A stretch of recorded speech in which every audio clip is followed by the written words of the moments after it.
certain card or limit, but that I don't think Yeah. that they will do so.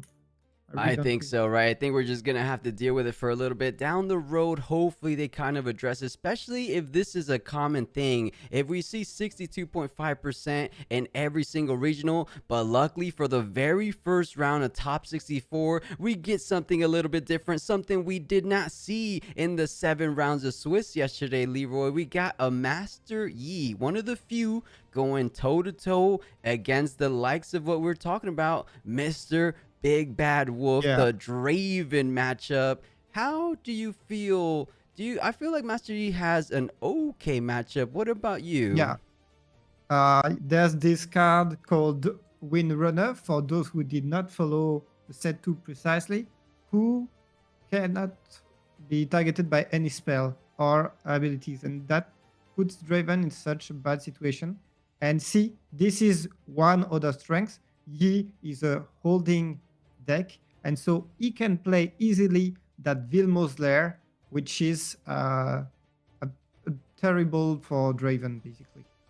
Yeah, I agree. Valmon's Lair is a good counter. Used to be in a good counter against the likes of Annie and Kaiser, but it tends to be decently good against Draven as well. You lock up things like a Treasure Hunter. You know, it's kind of the funny polar opposite battlefields. One lets you retreat back to base back and forth. The other one just locks you into the battlefield. So we'll see. It looks like Draven most likely going to always choose to go into Reaver's Row every chance he gets. But Valmon's Lair, you still have to score both battlefields. So even in Top Cut, unlike a lot of other TCGs, you are still having to roll to decide the turn order. And it looks to me like it's 6-1. So Draven gonna be going first. A teeny Yeah. bit of an advantage. The Surf's Up right hand player. Feeling good about that one. And oh, a piercing light in a Draven. We haven't seen that yet, have we? I think we did, but it's definitely that indicates that it's not a miracle Draven. That would indicate the more traditional one. Yeah. I've not seen so much um, miracle Draven running this card. I agree. And, you know, I think even the battlefield selection being Reaver's Row, a lot of Miracle Dravens don't tend to run Reaver's Row. So that was our first indication that that might have not been the Yeah, crazy go wide strategy of those Miracle Dravens. But you said one of the key cards for this Master Yi player to try to really overtake this Draven player will be that Ruin Runner. But here we go, everybody. Top 64. This is the very first round of the Top Cut. Master Yi versus Draven. I like the jersey this guy's running for Master Yi. I feel like he's almost on a really good competitive team. I'm willing to bet he practiced the Draven matchup for sure. So let's see how he approaches this round of 64 for the very first game of the day. I'm extremely excited. yeah, same. Maybe we will be a bit less excited after seeing 3, 4 games of Draven, but right now I can't wait to see what these players brought to the table, and especially what is going to be Yi as options to counter that Draven. And we already know that he has some. I think I saw a Windrunner in his hand, and I think this Windrunner will go live Yeah. as soon as he has enough runes to use it.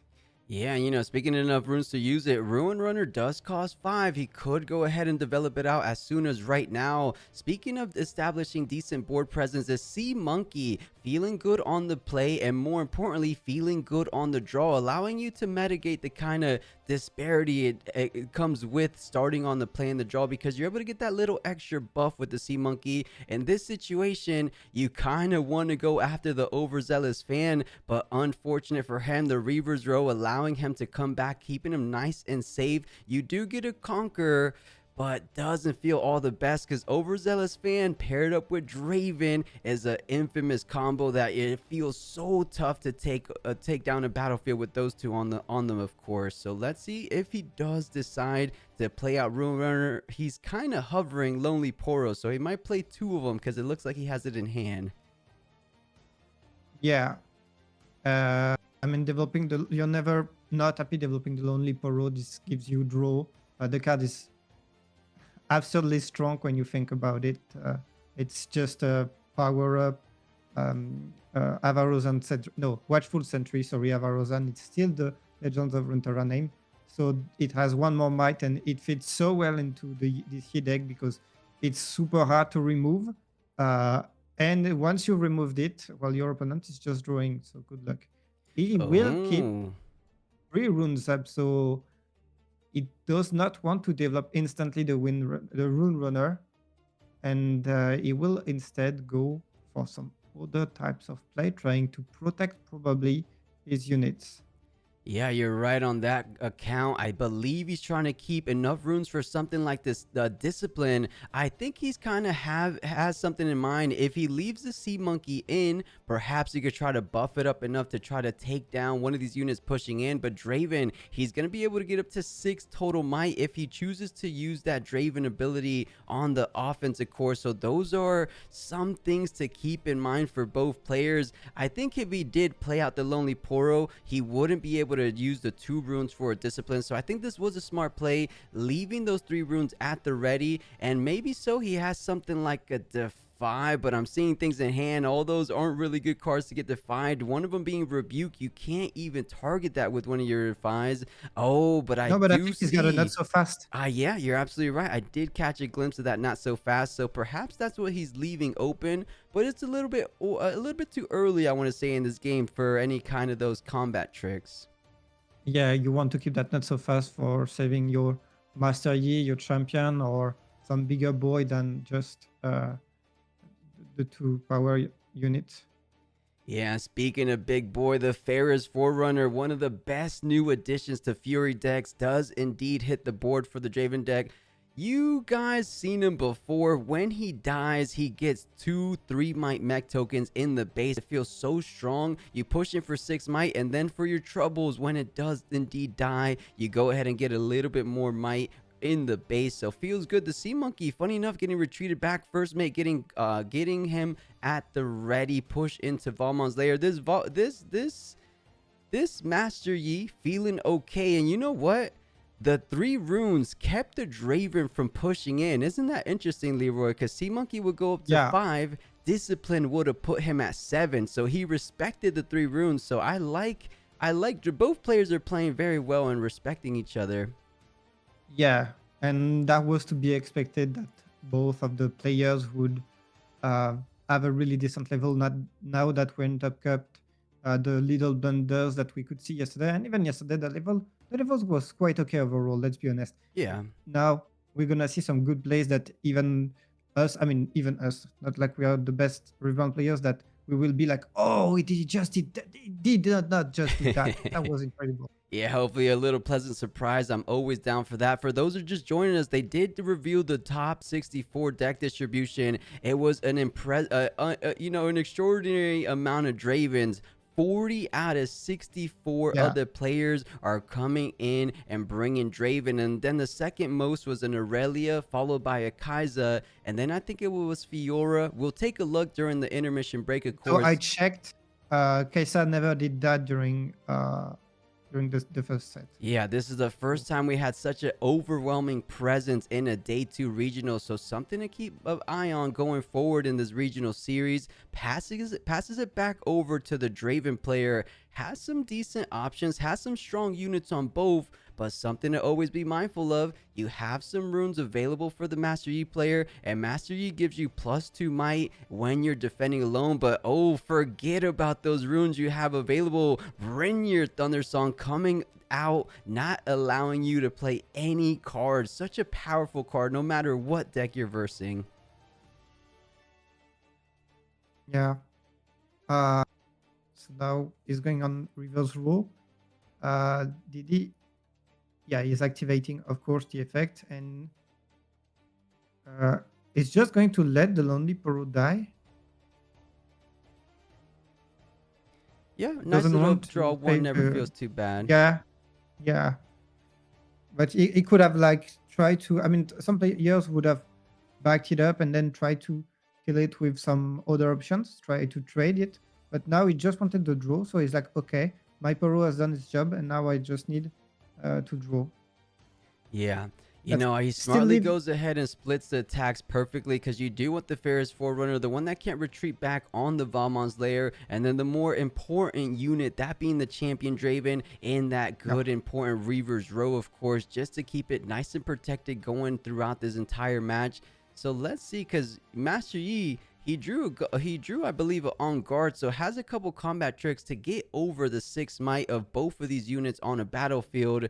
But do you take the kill? Because eventually you have to kill the fairest forerunner one way or other, whether he has the death knell or not. You have to yeah, take it down eventually. When is the right time? Because you said, you brought up a great point earlier. Ruin Runner is going to be a very pivotal card in this matchup. He has it in hand. He has decent enough runes to, play a Ruin Runner and leave a couple available to him on the Draven's turn. Is now the time? Because, Leroy, it just doesn't feel that great. It almost feels a little bit too slow because Draven, he just keeps yeah. pushing It on forward, conquer after conquer, does point after say it, point. but I don't think he has choice because anything else he would do will just get rebuked at one point, and he needs that Rune Runner to be there and to be an anchor that Draven won't be able to remove so easily.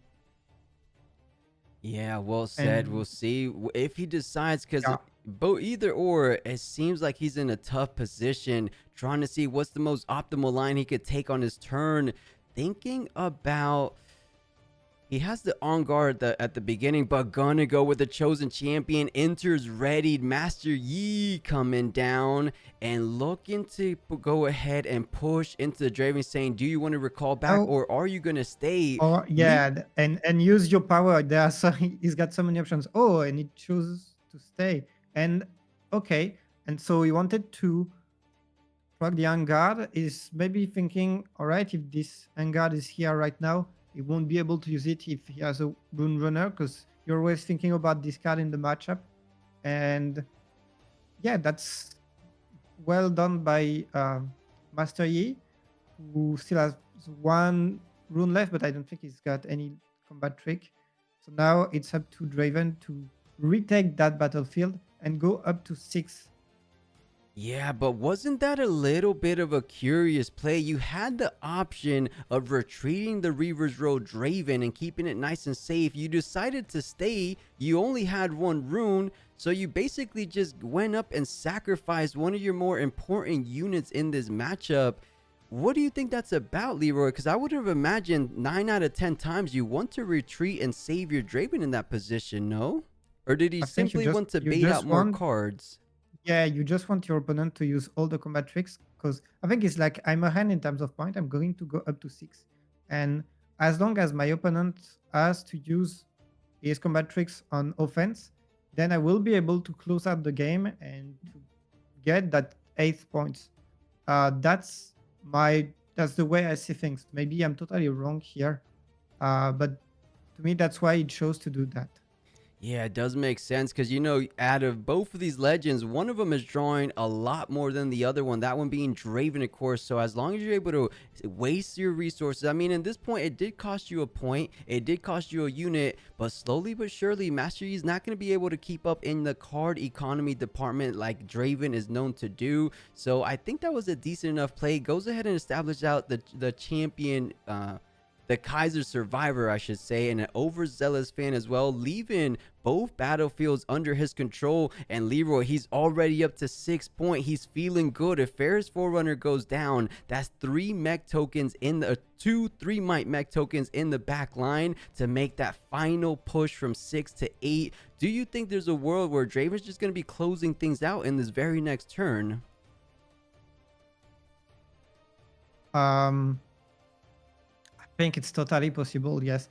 He's trying to think what card is going to be the most problematic one, and I feel this rebuke is going to go away and get recycled because it's too much of an issue that would give his opponent a free remove on Yi, and instead, no. Wow. I don't know what I didn't see. I didn't get to see what he picked. Did The you? longsword. He picked the longsword to be the Longsword. most Okay. problematic card, but I was right with you. I thought the rebuke was probably the more ideal option because it's almost like guaranteed pushing into 8 because you could just simply rebuke that Master Yi. Yeah, that's interesting. I mean, Longsword is a good card nonetheless. It's plus two might on any of your creatures, of course.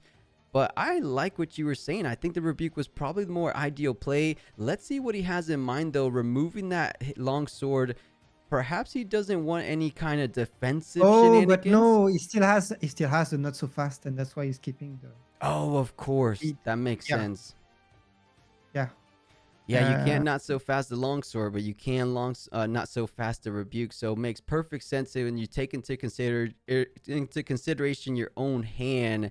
But he's still in a tough position. 5 points. You need to throw up a big defensive front on one of these yeah. battlefields. You have control of Reaver's role. Do you just hope for the best and try to stack it up and use some combat tricks that you have that we know Master Yi most likely has? A discipline, I'm sure that's still in the hand, and not so fast available to rebuke or counter the rebuke. But I think those are There are units. They're options, not combat but tricks. yeah, and see, his opponent would have been at 6 points no matter what on like the previous turn, even if he didn't go and kill that Draven with his Yi. So maybe developing the Rune Runner and some other cards, and then having still in base the Yi that it could accelerate because it enters ready, um, would have given him more possibilities on that turn. He probably had some great idea that I didn't think about because he knows his deck better than me. But you see where I'm going with this? The idea of Mm-hmm. like no matter what, he did not the Yi did not achieve much except removing a Draven. I mean that's good, but that's still not enough. And now he's struggling so much to get the control of the second battlefield, which he so desperately needs. Yeah, I think you make a great point. I think that if you're bringing it back to that one play where we were talking about why did he not retreat the Draven and he just wanted to waste some resources, it kind of comes down to this very final push because he doesn't have an extra combat trick like an On Guard to buff up this Master Yi on the defense. So he's trying to save things, or rather make his opponent waste cards that are going to be impactful when it Yep. really matters from the 6 to 8. And the concession comes down. He couldn't see the line, couldn't see any kind of line where he ends up holding one of these battlefields. Draven, a formidable foe, doesn't like what he saw, goes ahead and throws up the GG fist bump, and Draven going up one game in this top cut round of 64.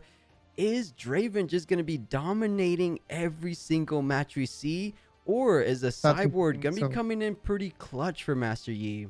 so, You know, yeah, there's Leroy, it just hit me what would be a good sideboard card if he doesn't run it in the main. It's one of the newest additions to Spiritforged. Is the stun, Twonk. How do you feel about Twonk? I feel like it's decent against the Dravens right now. yeah, especially if he goes up with a unit that has been powered by two weapons and like the Draven passive and so on, and Draven goes up to 16 might and it just nope, go back to base.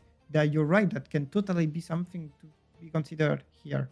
Yeah, and this is going to be game number 2 of the round of top 64. Can Master Yi climb back? He's down one game, but doesn't want to go out in that 2-0 way. He wants to go ahead and put up a fight. He's saying, if I am having to lose against this Draven, let me not go out like this. Let's go ahead and see what he has. Obelisk of Power will be that battlefield for Draven, which tends to favor him because on his very first turn, as we're seeing Master Yi go first, he's able to develop out his chosen champion, that Draven Fury champion, and he ends up being so important throughout the whole match. And we're seeing it right here. So Obelisk of Power Yeah. already doing some work nice and early for Draven. Now it's still funny because the Poro goes up to 5 while defending, so even Draven cannot contest it except if he uses his ability, which I mean you don't want to use it already on the first turn probably. So he will probably go to the Obelisk of Power and not contest the Poro. Oh, and it's just going to cycle. That's okay. He's probably. Oh no, that's why. That's why. Okay, so he will use the On Guard and trade his Poro with the Yi. Wow, take which complete advantage that the Draven was completely tapped out. Brilliant play. He's trying to take down the more important cards as soon as he can. You yep. on guard, get the draw of Dreaming Tree on top of getting the challenge of well played. This Master Yi slowing down the Draven's player's tempo incredibly so. Darius, his brother, coming in for a little bit of revenge to see if he's going to be able to do so. Because as you mentioned, that little Poro, the store-bought Poro, can get a little bit up there in the might Is it a, department. He's I cheap. think He it's has a a shield charm. I think 1. I saw a charm. And if there is a charm, you could like again grab the Darius and trade it, which would be quite funny. Let's be honest. Yeah, charm Um, would be good. He has it in hand, right? yeah, I think so. I think I also saw a Rune Runner, which this time I would like to see developed earlier. And since Draven has no point, it will be much easier for Yi to take the time to develop this big unit that is so crucial, so pivotal in the matchup. Yeah, let's see. So does decide to push forward, getting another additional point, going up to 2 on that Dreaming Tree. And was that another challenge I saw? Or was that something else? Let's take a look, because it was at the top of his hand as the It was a first Ruin mate, no? Runner. Okay, no, no, I saw the first mate after, I think. And yeah, I was just talking about it, the Rune Runner now being deployed, and he can do so much damage. This leaves, however, the Poro open to an attack with absolutely no defense. Yeah, I think so as well. He took the risk. He's saying, you know what? I will sacrifice my Poro. He already has occurred me 2 points in this match. He did the best he could. I think this is a perfect time to get out my Ruin Runner, allow him to kind of carry him throughout the game. But the longsword coming out, Darius is going to be swinging in for a total of 7 might. Should be more than enough to take down the 5 total might on that Poro. It's so crazy that you have to invest with that long sword, but it is going to be around on the defense as well, allowing him to And be a now, if he little. has, Go yeah, ahead. sorry, go. I was just gonna say, allowing him to be a little bit over that Ruin Runner on the defense as well. And Leroy, one of the best cards in all of Set 2 Riftbound, hitting the board. The Ezreal Purple Legend, Purple Champion, coming out to play. Yeah, this card is crazy. It does everything that you would want from a card. It's literally a unit plus a battlefield plus a spell plus whatever you want. It's crazy. And I was thinking if he had like Fight or Flight, he could have Fight or Flight his own Darius to retreat it while readying it, get a draw, and then get another point on the Obelisk of Power. That Oh, could and have been a crazy play. I have a funny feeling I see what his line of play is going to be. He goes to on guard, gets to draw off the additional Dreaming Tree, and he does indeed have a charm. So that Ruin Runner is currently sitting at 7 total might. On the defense, you're going to be climbing up to 9 total might. So good plays coming out from Master Yi. We see why he is indeed in top 64, making fantastic lines. And Darius gonna be going with a Fight or Flight on your own unit because you can't target the Ruin Runner, allowing him to get a draw off the Dreaming Tree of course and keeping him safe down the road. He's shaking his head, right? He's saying, fair play, Draven. You saved your Darius for now, but I'm gonna get him eventually. First mate, gonna be readying the Ruin Runner, retreating it, keeping it out of danger for the time being, and just passes it over. So the charm play didn't really pay off, but at the bare minimum, he did kind of get the Fight or Flight out of the hand of Draven, and he didn't allow him to win the combat too. It's such an important card for him, and yeah, it's still like you need to make the best of your Rune Runner, and now that's what he's doing. So still a good. I think that was still the best line of play possible. Let's see what he's got. He's still got some gas in the tank, because now you see how many cards Draven has, and he has so much card advantage over Master Yi, even with the Dreaming Tree.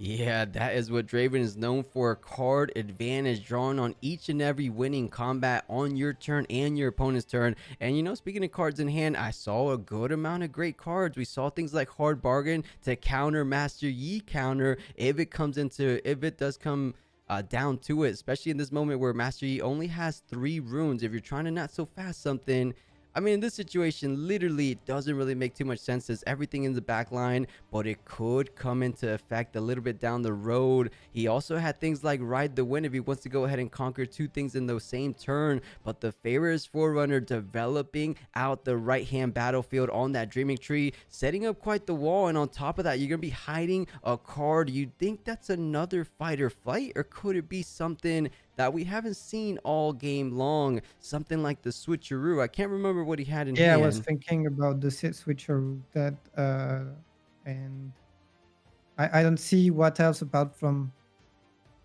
switcheroo and the fight or flight is commonly played. Um, there is this, the card that bushwhack, but usually it's played in Miracle Draven. Right, that does have the hidden keyword. Another card that does have hidden is something like Edge of Night. I have seen some Dravens elect to run Oh, it. you're I right. don't think That too could be many are something. running, but it could come into play, allowing it to get Yeah, a +2 especially might. in this type of Draven. Totally, that could be something. So yeah, something to be considered of for the Master Yi. Has two units, the first mate and the Ruin Runner, to try to make some kind of push onto both of these battlefields. He might go ahead and take the easy route with the first mate, conquering Obelisk of Power.